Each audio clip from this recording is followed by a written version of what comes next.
नमस्कार दोस्तों, एक बार फिर से मेरे YouTube चैनल पर आप सबका स्वागत है। आज हम जेएस मिल के यूटिलिटेरियनिज्म अर्थात उपयोगितावादी सिद्धांत के बारे में चर्चा करने वाले हैं, जिसे हम रिविजनिज्म के नाम से भी जानते हैं। हम इसे रिविजनिज्म इसलिए कहते हैं क्योंकि जेएस मिल ने जो जेरेमी बेंथम की जो यूटिलिटेरियनिज्म की थ्योरी थी उसमें बदलाव किए थे, उसमें रिवीजन किया था। इसी कारण जेस मिल के यूटिलिटेरियनिज्म को कभी कभी रिविजनिज्म भी कह दिया जाता है। तो इसलिए आपको कंफ्यूज होने की जरूरत नहीं है।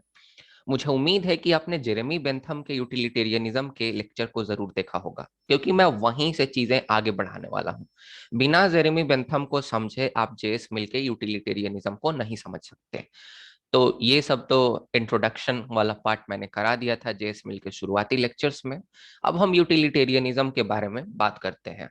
तो जेएस मिल ने अपना यूटिलिटेरियनिज्म का जो सिद्धांत था अपने बहुत ही फेमस बुक यूटिलिटेरियनिज्म में दिया था। उन्होंने इसमें कहा था कि हमें हर एक उस एक्शन को प्रमोट करना चाहिए जो कि यूटिलिटी को प्रमोट करता है। मतलब हमें उन क्रियाकलापों को करना चाहिए जिसका कुछ इस्तेमाल हो, जिसका कुछ यूज हो लाइफ में। इन्हीं क्रियाकलापों को हमें करना चाहिए। इसके बारे में मैंने बहुत डिटेल में जेरेमी बेंथम के लेक्चर में ऑलरेडी बात किया है। लेकिन जेरेमी बेंथम ऐसे पहले थिंकर नहीं थे जिन्होंने थ्योरी ऑफ यूटिलिटेरियनिज्म को हमारे सामने पेश किया था। एक्चुअली वह जेरेमी बेंथम थे, एक इंग्लिश फिलोसफर और एक जूरिस्ट अर्थात कानून के विद्वान, जिन्होंने सबसे पहली बार हमारे समक्ष यूटिलिटेरियनिज्म को पेश किया था। और इसीलिए हम जेरेमी बेंथम को फादर ऑफ यूटिलिटेरियनिज्म अर्थात उपयोगितावाद के जनक के तौर पर भी देखते हैं। उन्होंने ये सपोर्ट किया था कि हमें उन्हीं एक्शन को प्रमोट करना चाहिए जिसका कुछ यूटिलिटी हो, जिसका कुछ यूज हो, जिसका कुछ इस्तेमाल हो। अब जेरेमी बेंथम का मानना था कि जो प्रकृति है, प्रकृति ने पूरे मानवता को दो सोवरेन मास्टर्स के कंट्रोल में, दो सोवरेन मास्टर, दो संप्रभु मास्टर के कंट्रोल में रखा है। प्लेजर और पेन, सुख और दुख। और यूटिलिटेरियनिज्म का अल्टीमेट गोल था, उपयोगितावादी सिद्धांत का अल्टीमेट गोल था, अंतिम लक्ष्य था कि हमें दुख को अवॉइड करना है और हमें सुख को प्रमोट करना है।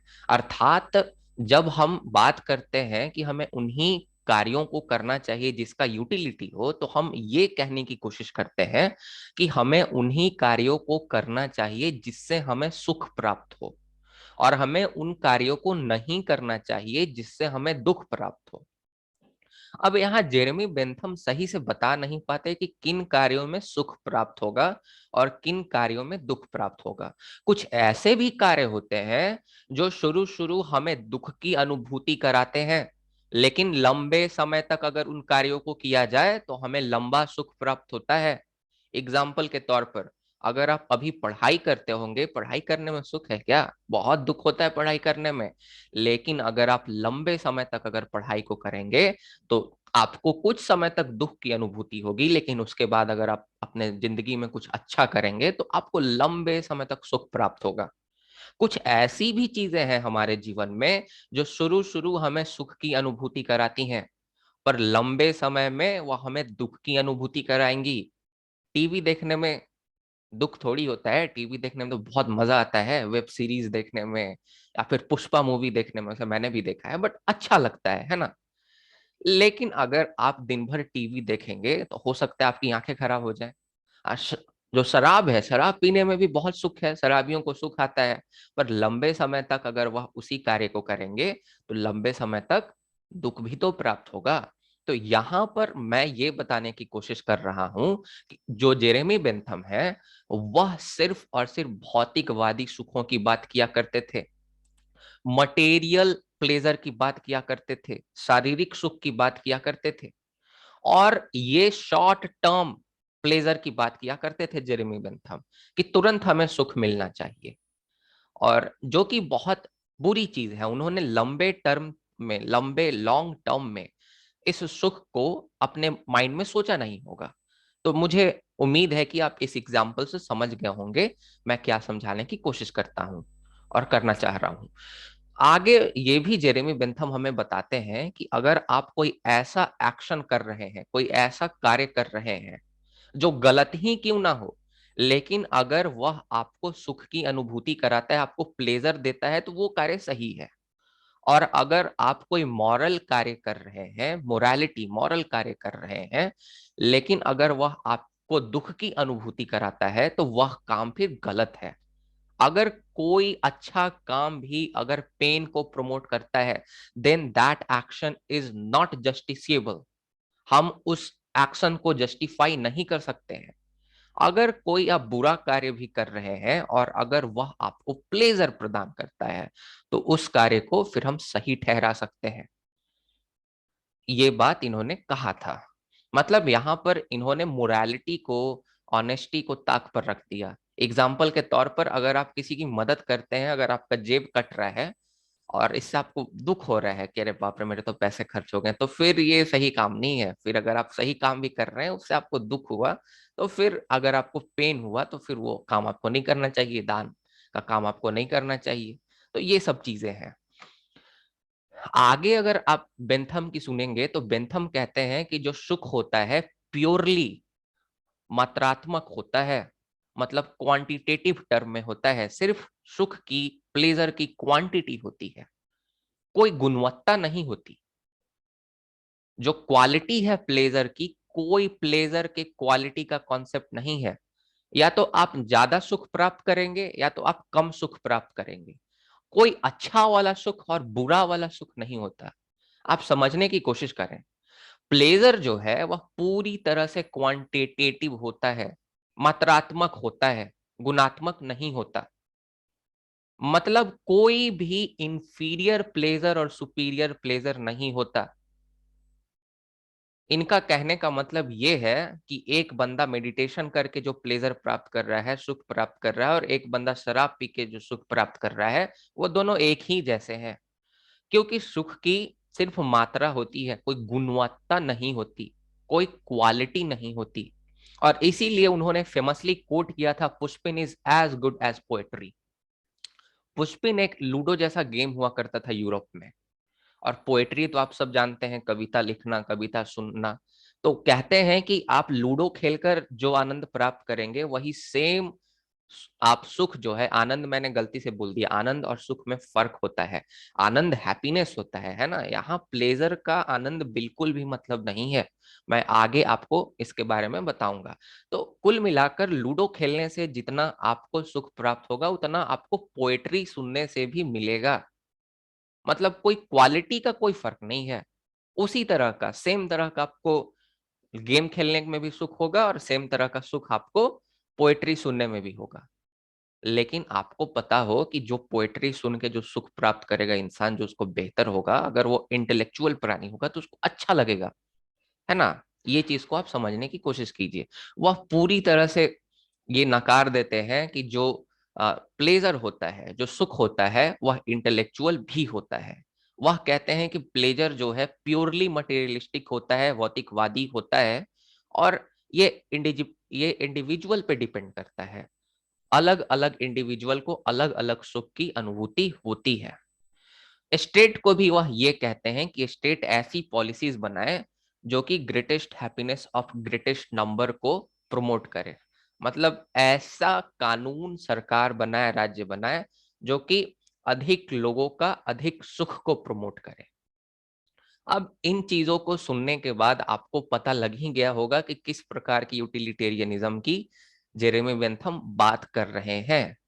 इसीलिए जेरेमी बेंथम को बहुत क्रिटिसाइज किया जाता है। जेरेमी बेंथम को जो ह्यूमनिस्ट होते हैं, जो मानववादी जो चिंतक होते हैं और जो समाजवादी चिंतक होते हैं, वह पूरी तरह से भौतिकवादी करार देते हैं। और जो काराइल नाम के जो थिंकर है, वह इस यूटिलिटेरियनिज्म के फिलॉसफी को पिग्स फिलॉसफी कहते हैं। कहते हैं कि तू सुअरों वाली तुम बात कर रहे हो। और आपको समझ में आ गया होगा वो ऐसा क्यों कहते हैं, क्योंकि यहाँ जो वह सुख की बात कर रहे हैं, वह पूरी तरह से मटेरियलिस्टिक सुख की बात कर रहे हैं। और इसीलिए बेंथम के यूटिलिटेरियनिज्म को डिफेंड करने के लिए, बेंथम और मिल में एक गहरा नाता था। मिल जो है बेंथम को अपने गुरु के तौर पर माना करते थे। और इसीलिए बेंथम को डिफेंड करने के लिए, उनको प्रोटेक्ट करने के लिए, उन्होंने यूटिलिटेरियनिज्म के सिद्धांत में कुछ बदलाव किया ताकि यूटिलिटेरियनिज्म के सिद्धांत को वह बेहतर बना सकें और बेंथम को प्रोटेक्ट कर सकें। और इसीलिए आमतौर पर यह भी कहा जाता है कि Mill was the Peter who denied his master, कि मिल एक ऐसे पीटर थे, मतलब स्टूडेंट थे, जिन्होंने अपने मास्टर को डिनाई कर दिया।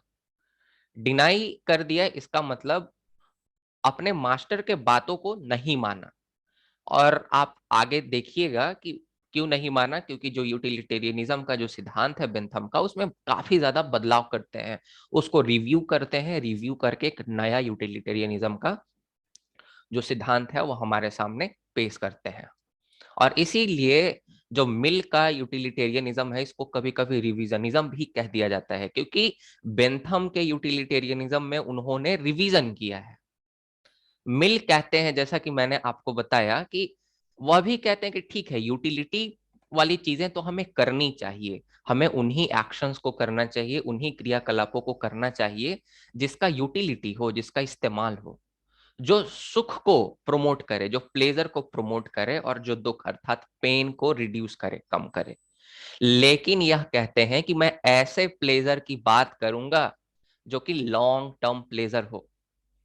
और यही चीज यहाँ पे हमें वह समझाने की कोशिश करते हैं, ऐसे प्लेजर की बात करने की कोशिश करते हैं जो कि मानव समाज के लिए, मानव सभ्यता के लिए लंबे समय तक वह अच्छा कार्य करे। वह कहते हैं कि मैं उन प्लेजर की बात नहीं करूंगा यहाँ जो शॉर्ट टर्म सिर्फ मटेरियल प्लेजर होते हैं, शॉर्ट टर्म छोटे समय के लिए भौतिकवादी सुख होते हैं। ये कहते हैं कि कुछ ऐसी भी चीजें होती हैं, जैसा कि मैंने आपको एग्जांपल दिया, जो शुरू शुरू हमें पेन प्रोवाइड करती हैं, लेकिन बाद में लॉन्ग रन में वह हमें प्लेजर देंगी, हमें सुख देंगी।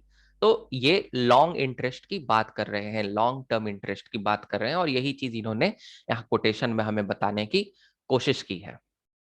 अब यहाँ पर आप अगर देखिएगा, बेंथम के लिए ह्यूमन डेवलपमेंट कुछ नहीं था।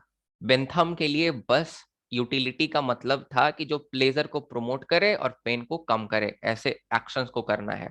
लेकिन उन्होंने जब यूटिलिटेरियनिज्म का बात किया, मिल के बारे में मैं बात कर रहा हूं, मिल ने जब बात की यूटिलिटेरियनिज्म के बारे में, तो उन्होंने ह्यूमन डेवलपमेंट को एक अहम स्थान दिया। क्योंकि आपको मैं बता दूं, मिल का जो अंतिम लक्ष्य था वह सेल्फ रियलाइजेशन था, आत्मज्ञान था। और आत्मज्ञान की प्राप्ति इंसान कैसे कर सकता है? मानव व्यक्तित्व का विकास करके।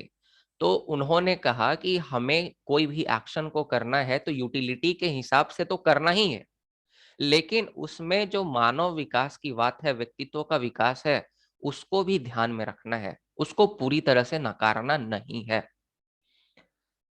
बेंथम की तरह, जैसा कि मैंने बताया, कि वो भी ऐसे एक्शंस को प्रमोट करने की बात क्या करते थे जो कि प्लेजर को प्रमोट करे, सुख को प्रमोट करे और पेन को अवॉइड करे। लेकिन जैसा कि बेंथम कहते हैं कि जो प्लेजर होता है वह पूरी तरह से क्वांटिटेटिव होता है, इस बात से जो मिल है वह अग्री नहीं करते। मिल का कहना है कि pleasure is both quantitative as well as qualitative.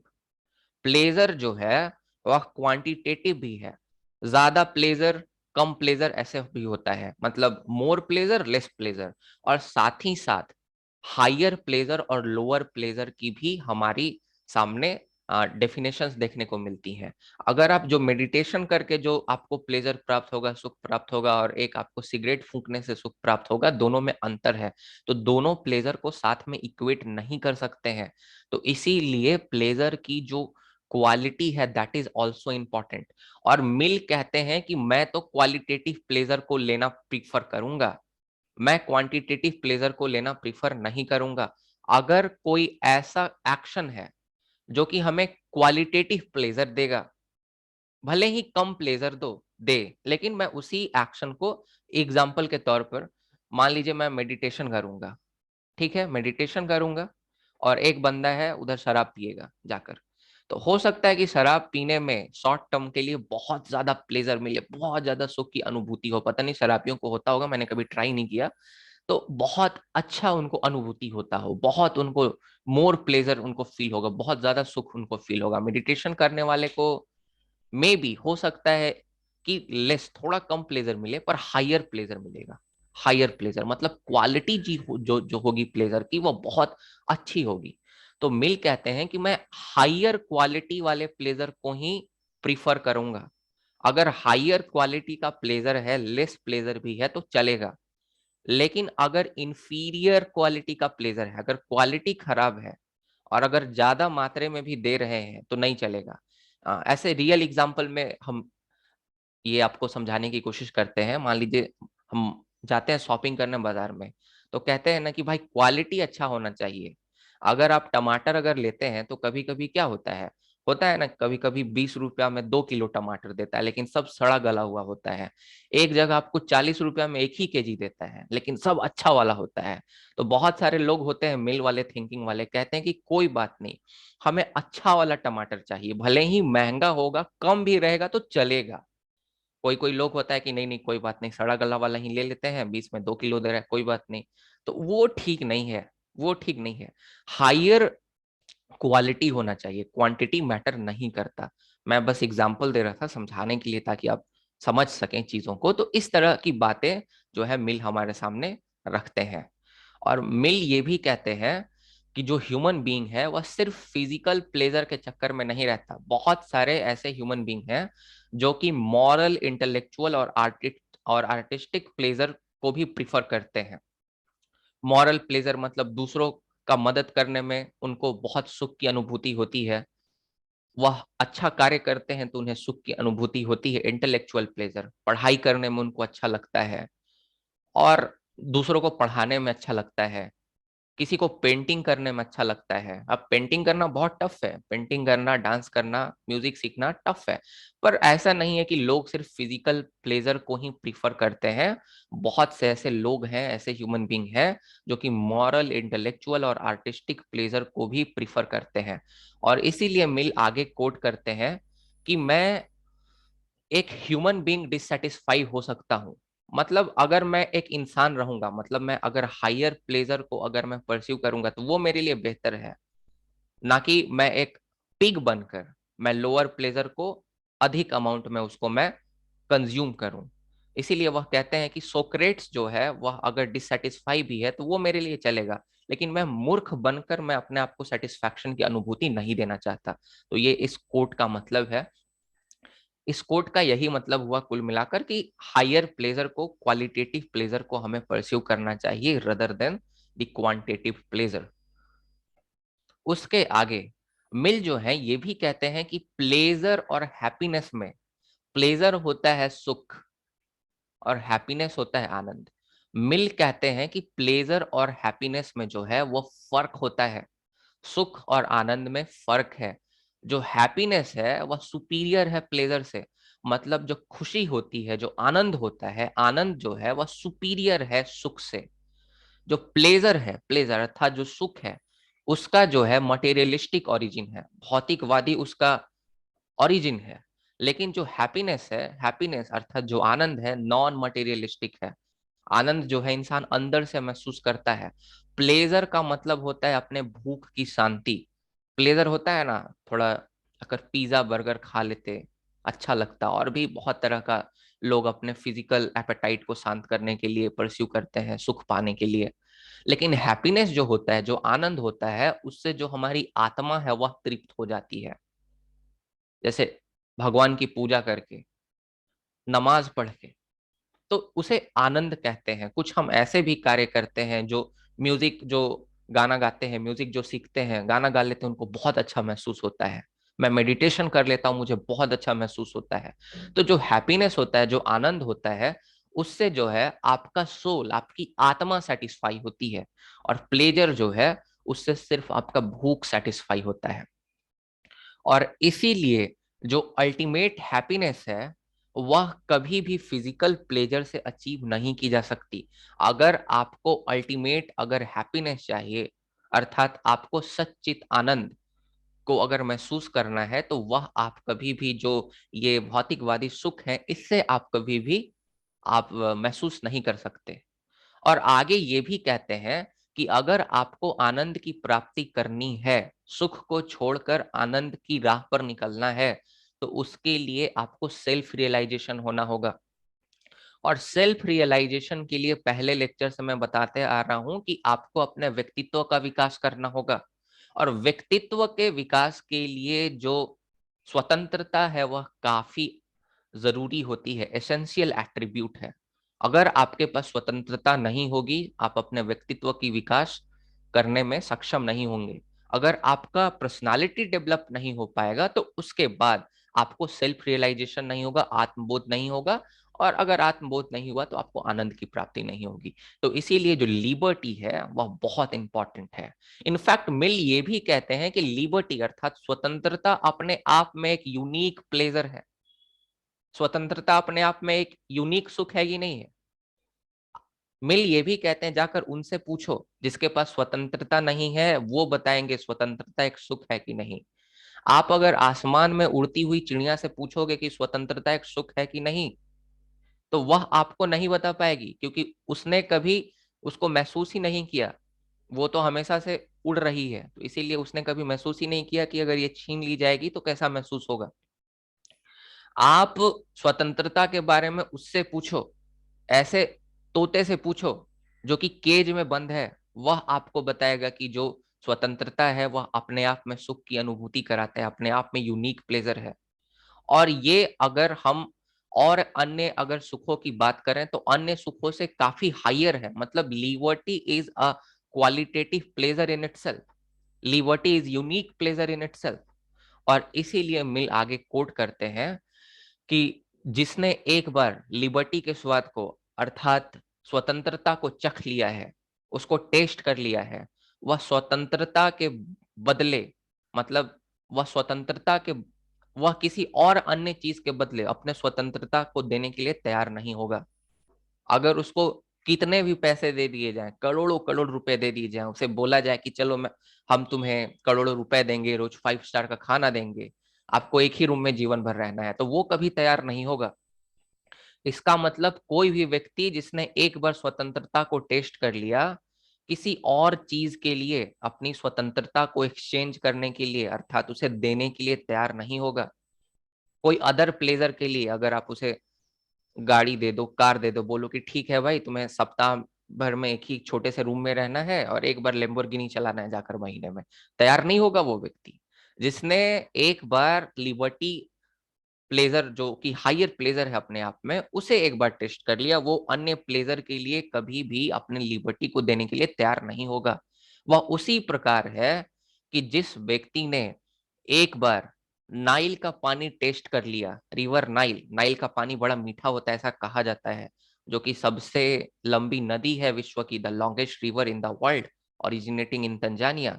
तो यही एग्जाम्पल देते हैं कि जिसने एक बार नाइल का पानी पी लिया, वह किसी और पानी को कभी भी स्वीकार नहीं करेगा, उसको वही पानी चाहिए होगा। जैसे लोग आरओ का पानी पी लेते हैं तो फिर उसके बाद आप नलका का पानी पिएंगे तो आपको बेहतर नहीं लगेगा, तो वही चीज है कि जो एक बार नाइल का पानी चख लेता है उसको और कहीं का पानी उसको पसंद नहीं आएगा।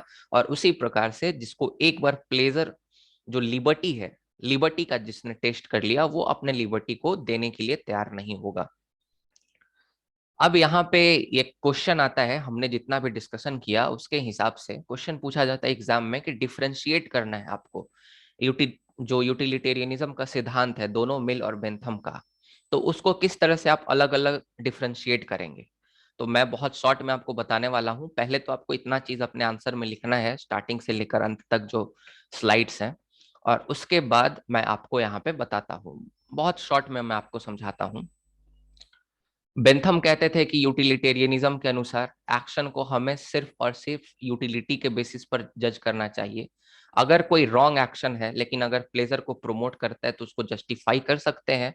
अगर कोई राइट एक्शन भी है लेकिन अगर पेन को प्रमोट करता है तो उसको जस्टिफाई नहीं कर सकते। इसका मतलब बेंथम के लिए मॉरल और इथिक्स जो थे ये सब कंसिडरेशन नहीं थे। लेकिन वही मिल दूसरी तरफ कहते हैं कि एक्शन जो है वह मोरालिटी और एथिक्स के बेसिस पर भी जज होना चाहिए अलोंग विथ यूटिलिटी। उपयोगितावाद के साथ साथ एथिक्स और मोरालिटी भी कंसिडरेशन होना चाहिए किसी भी एक्शन को जस्टिफाई करने के लिए, किसी भी एक्शन को सही ठहराने के लिए। तो पहला डिफरेंस हो गया। दूसरा डिफरेंस हो गया कि बेंथम कहते थे कि जो प्लेजर है सिर्फ और सिर्फ क्वांटिटी में डिफर करता है। मोर प्लेजर लेस प्लेजर होता है, क्वालिटी में डिफर नहीं करता। Pushpin is as good as poetry, quality नहीं होता प्लेजर का, कोई इंफीरियर और सुपीरियर प्लेजर नहीं होता। लेकिन मिल दूसरी तरफ कहते हैं कि प्लेजर जो है वह क्वालिटी में भी डिफर करता है अलोंग विथ क्वांटिटी। मैंने समझा दिया इसको। तीसरी बात है, मिल जो है वह डिफरेंशिएट करते हैं प्लेजर और हैप्पीनेस में। मिल कहते हैं कि प्लेजर और हैप्पीनेस अलग अलग चीजें हैं, और जो हैप्पीनेस है, जो आनंद है, वह अपने आप में एक प्लेजर है और सबसे सुपीरियर प्लेजर है। लेकिन ऐसा कोई डिस्टिंक्शन बेंथम के द्वारा नहीं देखा जाता कि वह प्लेजर के विद इन एक स्पेशल प्लेजर की बात कर रहे हैं। तो ये जो डिस्टिंक्शन है, ये डिस्टिंक्शन हमें बेंथम में देखने को नहीं मिलता है। उसके बाद जो बेंथम का यूटिलिटेरियनिज्म है, जैसा कि आप जानते हैं कि वह कहता है कि क्वालिटी में डिफर नहीं करता है जो प्लेजर है, इसलिए बेंथम ये भी मानते हैं कि जो पर्सन है वह भी क्वालिटी में डिफर नहीं करते। हर एक पर्सन का एक जैसा क्वालिटी होता है। जब प्लेजर ही जब क्वालिटी में डिफर नहीं करता और हर एक मनुष्य जो है वो प्लेजर लेता है, तो इसका मतलब कि पर्सन भी जो है वह क्वालिटी में डिफर नहीं करते। और इस तरह से बेंथम जो है मोर डेमोक्रेटिक है एज कंपेयर टू मिल। मिल जो है लोगों में जो है डिस्क्रिमिनेट करते हैं, कहते हैं कि ये बंदा अच्छा है, ये बंदा बुरा है, मतलब ये इस बंदे में ज्यादा क्वालिटी है, इस बंदे में कम क्वालिटी है। प्लेजर के बेसिस पर ये हायर प्लेजर को सीख करने की कोशिश करता है, लोअर प्लेजर को सीख करने की कोशिश करता है अकॉर्डिंग टू मिल। तो जो हायर प्लेजर को सीख करने की कोशिश करेगा, मतलब एक बंदा जो मेडिटेशन करके प्लेजर लेगा और एक बंदा शराब पी के प्लेजर लेगा, तो दोनों की क्वालिटी अलग अलग होगी ना, दोनों को एक नहीं ठहरा सकते। मिल ऐसा कहते हैं। पर बेंथम का तो कहना था कि अरे बंदा सुख प्राप्त करे, प्लेजर ले दारू पीकर या फिर उसके बाद मेडिटेशन कर कर, बात बराबर ही है। बात बराबर है, प्लेजर का कोई क्वालिटी नहीं होता। तो उसके हिसाब से एक साधु और एक शराबी एक जैसे हैं, तो इसीलिए वह ज्यादा डेमोक्रेटिक है, किसी में डिस्क्रिमिनेट नहीं करता। लेकिन मिल तो डिस्क्रिमिनेट करेंगे ना क्वालिटी के बेसिस पर। तो इसीलिए वह एक तरह से इनइक्वालिटी प्रमोट कर देते हैं इंडिविजुअल के बीच में, जो कि एक सही चीज है, पर इनइक्वालिटी प्रमोट देते हैं। और इस तरह से वह लेस डेमोक्रेटिक है एज कंपेयर टू बेंथम। अब आगे अगर हम देखें तो जो बेंथम है, उनके यूटिलिटेरियनिज्म के हिसाब से वह स्टेट को इंटरवीन करने से इंडिविजुअल के लाइफ में रोकते हैं। और बेंथम कहते हैं कि अगर स्टेट को अगर इंटरवीन भी करना है तो सिर्फ greatest happiness of greatest number को प्रमोट करने के लिए ही वह इंटरवीन करे। लेकिन मिल जो है वह थोड़ा सा स्टेट को फ्रीडम दे देते हैं। कहते हैं कि अगर राज्य अगर किसी भी व्यक्ति के जीवन में अगर हस्तक्षेप करना चाहता है तो वह हस्तक्षेप कर सकता है, मगर सिर्फ जनरल वेलफेयर को प्रमोट करने के लिए, अर्थात जो कल्याणात्मक कार्य हैं उसको प्रमोट करने के लिए स्टेट जो है वह इंडिविजुअल के स्फेयर में, उनके जीवन में हस्तक्षेप कर सकता है। तो एक ये अंतर है। उसके बाद अगर हम आगे देखें तो बेंथम के लिए ह्यूमन डेवलपमेंट अर्थात व्यक्तित्व का विकास या ओनर डिग्निटी, उनका गौरव या फिर उनका इज्जत, ये सब मायने नहीं रखता था इंडिविजुअल का। लेकिन मिल के लिए अगर देखें तो मिल के लिए ह्यूमन डेवलपमेंट, डिग्निटी, ओनर, ये सब बड़ा इंपॉर्टेंट चीज थी। तो ये एक डिफरेंस है। फिर उसके बाद जो बेंथम का जो थ्योरी है यूटिलिटेरियनिज्म का, ये शॉर्ट टर्म प्लेजर को ही सिर्फ और सिर्फ प्रमोट करता है और उसी को वैल्यू देता है। लेकिन मिल जो है अपने थ्योरी ऑफ यूटिलिटेरियनिज्म में लॉन्ग टर्म प्लेजर को प्रमोट करते हैं। और ये एग्जांपल मैंने आपको बहुत बार दिया अभी इस लेक्चर में। लॉन्ग टर्म प्लेजर को इसलिए करते हैं प्रमोट, इस एग्जांपल से आप समझ सकते हैं कि जैसे आप टीवी देख रहे हो और आप पढ़ाई नहीं कर रहे हो, तो हो सकता है कि आपको शॉर्ट टर्म के लिए आपको प्लेजर की अनुभूति हो। जो बंदा टीवी देख रहा है उसको बहुत अच्छा लगेगा, एक बंदा इधर मेहनत करके पढ़ाई कर रहा है उसको पेन, उसको दुख की अनुभूति होगी, उसका हाथ में दर्द करेगा, उसका थोड़ा जो सर है वो भी दर्द कर सकता है। लेकिन अगर लॉन्ग टर्म के लिए अगर देखा जाए तो जिस बंदे ने पढ़ाई की है उस बंदे को प्लेजर प्राप्त होगा लंबे समय तक। और जिस बंदे ने टीवी देखा है उसका एक तो करियर गया, साथ ही साथ आंखें गई, हेल्थ गया, सारा चीज उसका बर्बाद हो जाएगा। तो इसीलिए मिल जो है वह लॉन्ग टर्म प्लेजर को प्रेसिडेंस देते हैं, महत्व देते हैं। दूसरी तरफ जो बेंथम है वह शॉर्ट टर्म प्लेजर को ही सिर्फ महत्व देते हैं। तो ये चीजें आपको समझनी थी इसमें। मुझे उम्मीद है आपको लेक्चर पसंद आया। मेरी तबीयत थोड़ी खराब है इसलिए मैं थोड़ा लो साउंड कर रहा हूँ। मैं जितनी जल्दी मैं बेहतर होता हूँ, मैं उसी पहले जैसे एनर्जी के साथ आपके सामने मैं लेक्चर्स को प्रस्तुत करने वाला हूँ। नोट्स आप परचेस कर सकते हैं, नोट्स सभी अवेलेबल हो चुके हैं और धीरे धीरे मैं फरवरी खत्म होते होते मैं इसको कंप्लीट करा दूंगा। एक्चुअली मैंने भी हायर एजुकेशन के लिए एडमिशन लिया है और थोड़ी चीज़ें टफ हैं। इधर पढ़ाना भी है, खुद का भी पढ़ना है, बहुत क्लासेस हो जाते हैं दिन भर में, तो इसीलिए थोड़ा मुझे उम्मीद है आप सब कॉपरेट करने की कोशिश करेंगे। बहुत बहुत धन्यवाद। आपका दिन शुभ हो। मिलते हैं किसी और नए लेक्चर के साथ।